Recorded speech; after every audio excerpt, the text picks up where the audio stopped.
Good morning बच्चों। आज हिंदी में काव्यखंड के पाठ 6 पुनर्मिलन नामक पाठ पढ़ाया जाएगा, जिसके रचयिता जयशंकर प्रसाद हैं। बच्चों, अभी तक आप लोगों ने पढ़ा है किस तरह से श्रद्धा अपने रूठे हुए पति मनु को खोजने के लिए गांव-गांव, शहर-शहर भटक रही हैं और वो एक स्थान पर पहुंचती हैं जहां सुनसान होता है।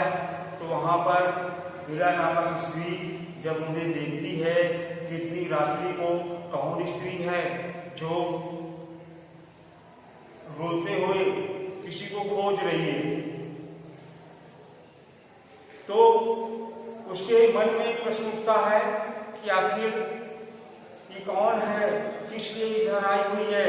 ये सारी बातें सोच करके उसके मन में तरह तरह के प्रश्न उठते हैं। तो जयशंकर प्रसाद की कामायनी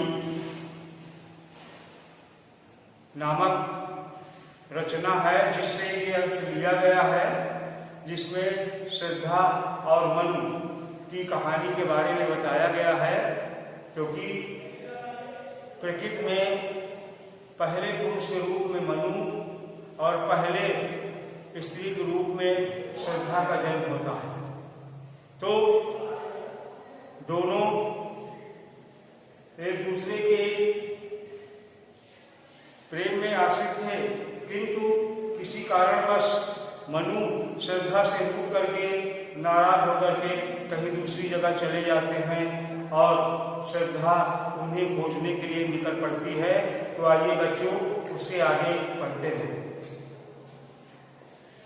नव कोमल अवलंब, साथ में नव माने नया, कोमल माने कोमल, अवलंब माने सहारा, साथ में वह माने उम्र वाला किशोर उंगली पकड़े। श्रद्धा का पुत्र जो एकमात्र उसका सहारा था, श्रद्धा का पुत्र एकमात्र जो उसका सहारा था, वो किशोर अवस्था का था और उसकी उंगली पकड़े हुए चल रहा था। चला आ रहा मौन धैर्य सा, और वह अपनी माता के साथ मौन और धैर्य को धारण किए हुए उंगली पकड़े हुए चल रहा था। वह मौन धैर्य को धारण किए हुए अपनी माता की उंगली पकड़े हुए उसके साथ चल रहा था।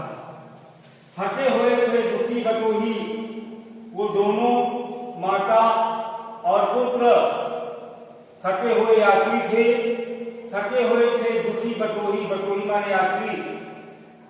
वे दोनों वो दोनों माता और पुत्र दुखी और थके हुए यात्री के समान चल रहे थे और बहुत ही दुखी और दयनीय अवस्था भी खोज रहे थे भूले मन को जो घायल होकर लेते।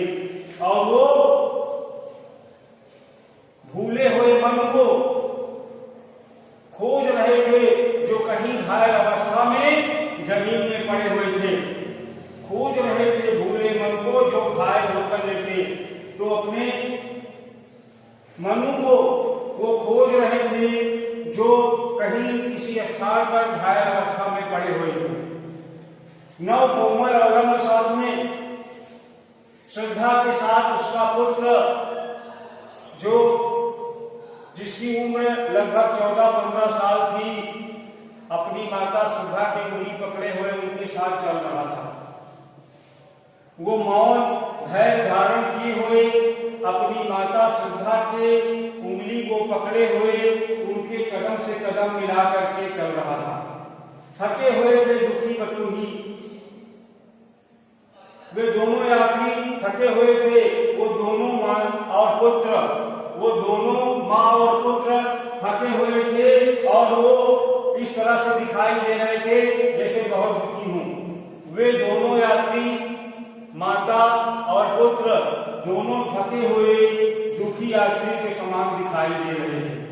खोज रहे थे भूले मन को, और वो भूले हुए मन को खोज रहे थे जो कहीं घायल अवस्था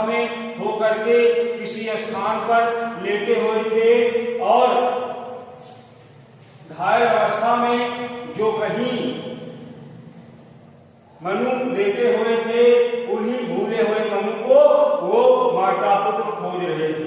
एक बात फिर से देख लीजिए बच्चों, श्रद्धा का पुत्र एकमात्र जो उसका सहारा था,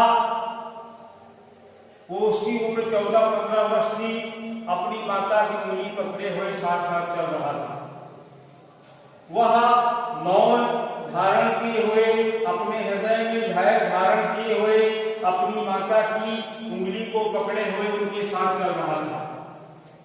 वो दोनों यात्री थके हुए थे, वे दोनों माँ और पुत्र थके हुए दुखी यात्री के समान दिखाई दे रहे थे और भूले मन को जो घायल अवस्था में कहीं लेटे हुए थे, वो माता और पुत्र दोनों उनको खोज रहे थे। घायल अवस्था में मनु कहीं पर लेटे हुए थे, तो माता और पुत्र दोनों उस घायल मनु को खोज रहे थे। तो कहने का तात्पर्य यही है कि कामायनी के माध्यम से जो पुनर्मिलन शीर्षक दिया गया है, इसमें मनु को श्रद्धा खोज रही है और पीड़ा नामक स्त्री जो माध्यम है उन्हें मिलाने का, वो उन्हें बताती है कि एक मंदिर के पास घायल अवस्था में तुम्हारे पति पड़े हुए हैं।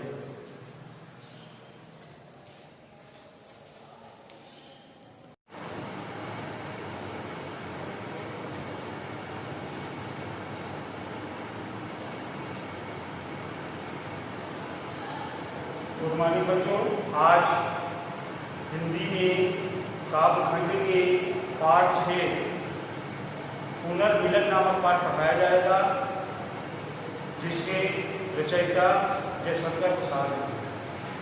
बच्चों, अभी तक आप लोगों ने पढ़ा है किस तरह से श्रद्धा अपने उठे हुए पति मनु को खोजने के लिए गांव-गांव, शहर-शहर भटक रही हैं और वो एक स्थान पर पहुंचती हैं जहां सुनसान होता है। तो वहां पर पीड़ा नामक स्त्री जब उन्हें देखती है कि इतनी रात्रि को कौन स्त्री है जो रोते हुए किसी को खोज रही है,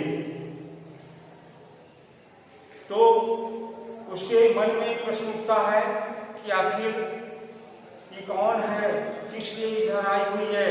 ये सारी बातें सोच करके उसके मन में तरह तरह के प्रश्न उठते हैं। तो जयशंकर प्रसाद की कामायनी नामक रचना है, जिससे ये अंश लिया गया है, जिसमें श्रद्धा और मनु की कहानी के बारे में बताया गया है। क्योंकि प्रकृति में पहले पुरुष के रूप में मनु और पहले स्त्री के रूप में श्रद्धा का जन्म होता है। तो दोनों एक दूसरे के प्रेम में आश्रित थे, किंतु किसी कारणवश मनु श्रद्धा से रूठ करके, नाराज होकर के कहीं दूसरी जगह चले जाते हैं और श्रद्धा उन्हें खोजने के लिए निकल पड़ती है। तो आइए बच्चों, उससे आगे पढ़ते हैं। नव कोमल अवलंब, साथ में नव माने नया, कोमल माने कोमल, अवलंब माने सहारा, साथ में वह माने उम्र वाला किशोर उंगली पकड़े। श्रद्धा का पुत्र जो एकमात्र उसका सहारा था, श्रद्धा का पुत्र एकमात्र जो उसका सहारा था, वो किशोर अवस्था का था और उसकी उंगली पकड़े हुए चल रहा था। चला रहा मौन धैर्य सा, और वह अपनी माता के साथ मौन और धैर्य को धारण किए हुए उंगली पकड़े हुए चल रहा था। वह मौन धैर्य को धारण किए हुए अपनी माता की उंगली पकड़े हुए उसके साथ चल रहा था। थके हुए थे दुखी बटोही, वो दोनों माता और पुत्र थके हुए यात्री थे, थके हुए थे, दुखी बटोही, बटोही माने यात्री। वे दोनों माता पिता, वो दोनों माता और पुत्र दुखी और थके हुए यात्री के समान चल रहे थे और बहुत ही दुखी और दयनीय अवस्था थी। खोज रहे थे भूले मन को जो घायल होकर लेते, और वो भूले हुए मन को खोज रहे थे जो कहीं घायल अवस्था में जमीन में पड़े हुए थे। खोज रहे थे भूले मन को जो घायल होकर लेते, तो अपने मनु को वो खोज रहे थे जो कहीं किसी स्थान पर घायल अवस्था में पड़े हुए थे। नव कोमल अवलंब साथ में श्रद्धा के साथ उसका पुत्र, जो जिसकी उम्र लगभग 14-15 साल थी, अपनी माता श्रद्धा की उंगली पकड़े हुए उनके साथ चल रहा था। वो मौन धैर्य धारण किए हुए अपनी माता श्रद्धा के उंगली को पकड़े हुए उनके कदम से कदम मिला करके चल रहा था। थके हुए थे, दुखी बटोही। वे दोनों यात्री थके हुए थे, वो दोनों मां और पुत्र, वो दोनों माँ और पुत्र थके हुए थे और वो इस तरह से दिखाई दे रहे थे जैसे बहुत दुखी हूं। वे दोनों यात्री, माता और पुत्र, दोनों थके हुए दुखी यात्री के समान दिखाई दे रहे थे। खोज रहे थे भूले मन को, और वो भूले हुए मन को खोज रहे थे जो कहीं घायल अवस्था में होकर के किसी स्थान पर लेटे हुए थे, और घायल अवस्था में जो कहीं मनु लेटे हुए थे, उन्हीं भूले हुए मनु को वो माता पुत्र खोज रहे थे। एक बात फिर से देख लीजिए बच्चे, श्रद्धा का पुत्र एकमात्र जो उसका सहारा था, वो उसकी उम्र 14-15 वर्ष थी, अपनी माता की उंगली पकड़े हुए साथ साथ चल रहा था। वह मौन धारण किए हुए, अपने हृदय में धैर्य धारण किए हुए अपनी माता की उंगली को पकड़े हुए उनके साथ चल रहा था। वो दोनों यात्री थके हुए थे, वे दोनों माँ और पुत्र थके हुए दुखी यात्री के समान दिखाई दे रहे थे, और भूले मन को जो घायल अवस्था में कहीं लेटे हुए थे, वो माता और पुत्र दोनों उनको खोज रहे थे।